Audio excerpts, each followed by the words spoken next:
I have this to look at. And it's in this video of Mark Hamill is here to talk about the life of Chuck on The Late Show with Stephen Colbert.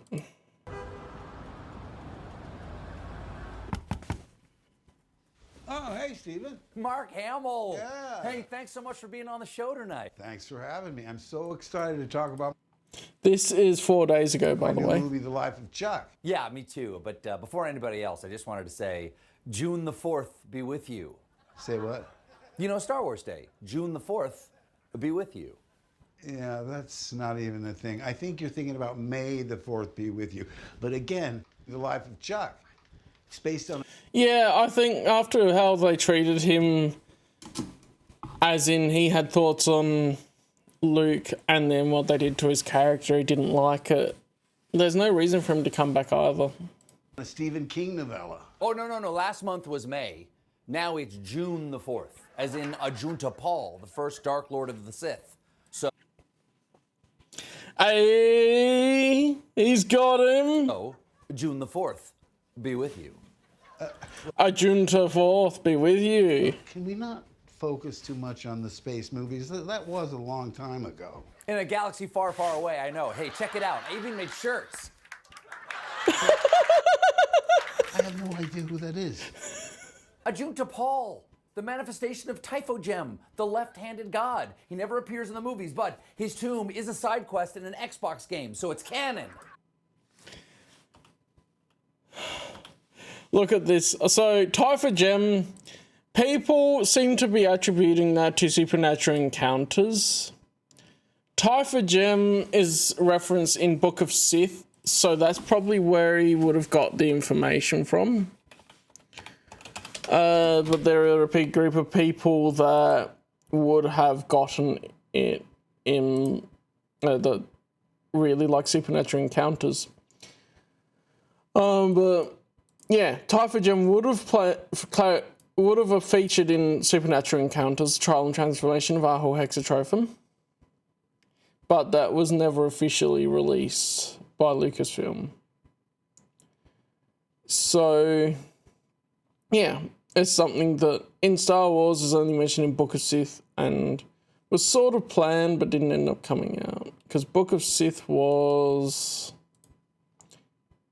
2012, yeah, so it was right near when they were going near the end of the EU's lifespan. So I reckon he could have even just looked up Wikipedia for it. Yeah, he's trying so hard. The manifestation of Typhogem, the left-handed god. He never appears in the movies, but his tomb is a side quest in an Xbox game, so it's... And we love the KOTOR reference, other than I don't know why he has to say it's an Xbox game, because KOTOR is on all platforms now, pretty much. Where did it come? Knights of the Old Republic original release.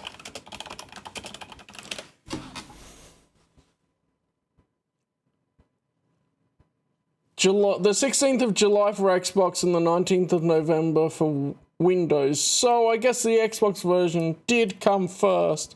Yeah, as of this, it's on every platform. So that's interesting. Yeah, it did release on Xbox first. I didn't realise that, but also that's probably what he's referencing. But also, just because it's Xbox doesn't mean it's canon. It's because it was officially released and you got cutscenes and all that. Canon. And it's not just because of KOTOR either. The manifestation of Typhogem, the left-handed god. He never appears in the movies, but his tomb is a side quest in... It's in KOTOR. He's in SWTOR. He's mentioned in the comics as one of the first Dark Lords of the Sith. All of that. It's heavily in the EU, not just in KOTOR. An Xbox game, so it's canon. Stephen, I love your enthusiasm for this stuff. You're welcome. But personally, I've moved on to other things. Right, like your new movie, The Life of Chuck. We're going to talk about that tonight. Let's just leave the other stuff in the past. Sure, we should focus on today. Absolutely. And today's date is? June the 4th. And with you also. Mark Hamill's mad because he couldn't say anything else.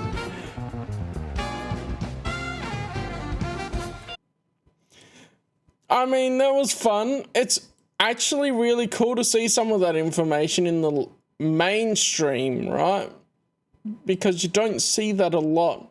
Yet it also misses out on some crucial things and is very specific to Agenta Pool just to try and make that June the 4th pun work. Mark Hamill literally is the Joker, like.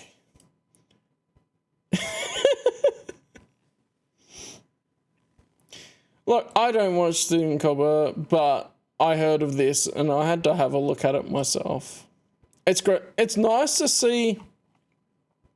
I mean, that also sounds like a lot of other people too if they stop doing politics.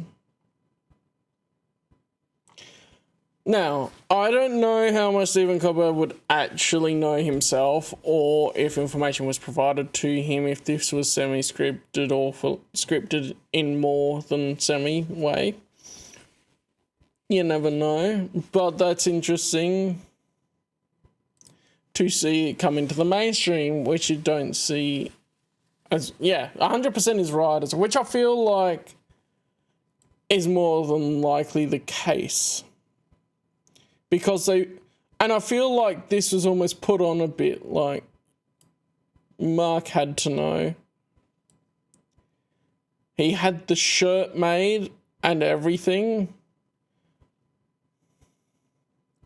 Now, alright, let's see. Agenta Pool. Yeah, I would imagine he knows the movies. So you have the robes in SWTOR, which is neat. But this is the main art we have of him. Actually, I can look on here. Which it is an accurate representation of the character, other than this. Like, does the skin tone look darker to you than in here? This looks like a lighter skin tone compared to this picture. Now I'm nitpicking it. But, yeah, Golden Age of the Sith, he's mentioned in Tales of the Jedi, which is early EU days. First mentioned in the Freedom Net Uprising one. So that was in 1994.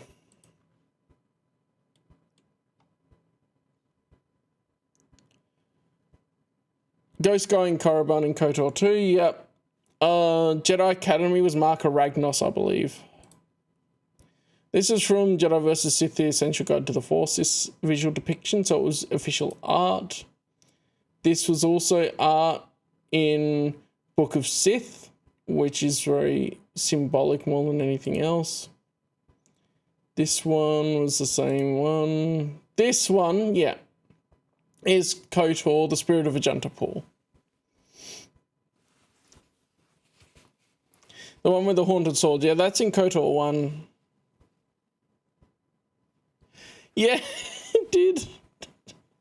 So there we go, and that's a depiction of him in, yeah, the statue of Agenta Pool in KOTOR 1, which there's obviously varying outfits, but you wouldn't expect someone to have the same outfit the whole time, and that's how they chose to depict him in the statues. So interesting.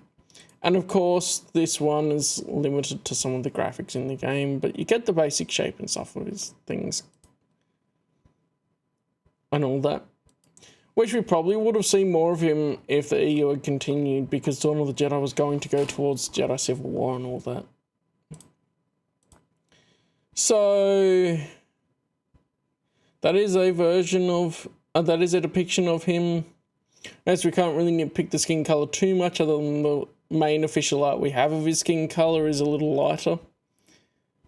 And it looks like Tatooine with 2 moons, which means that this is Tatooine in the wrong time period because it was glassed by the Rakatans after the Jedi Civil War, or was it before? Now I've got to check. Now we're really going to be nitpicking this. So, the Infinite Empire.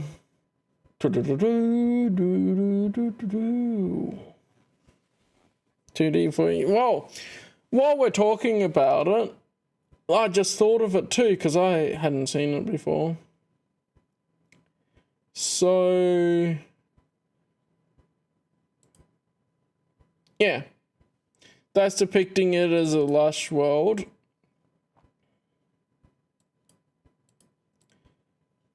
Glassed it. Yeah, okay, so yeah, KOTOR references that it was glassed by, I guess we don't have an exact date. I was just trying to fact check here because I was thinking I don't have an exact date, but I believe that it can either happen before or after the Jedi Civil War, but at least at this point it likely wouldn't be. Yeah, exactly, it was glasses before the schism. Okay. Because in the Dawn of the Jedi comics is still a last world, and that is a time period that is not covered exactly. So,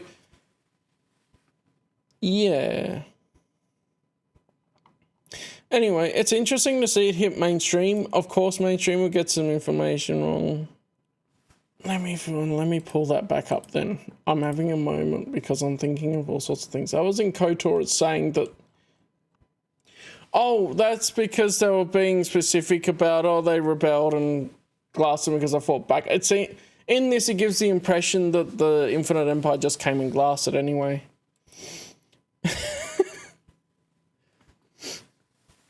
Yeah, they became, well, the Jawas and the Sand people are a divergent evolution from those, so they're both the ancestry of Sand people and Jawas.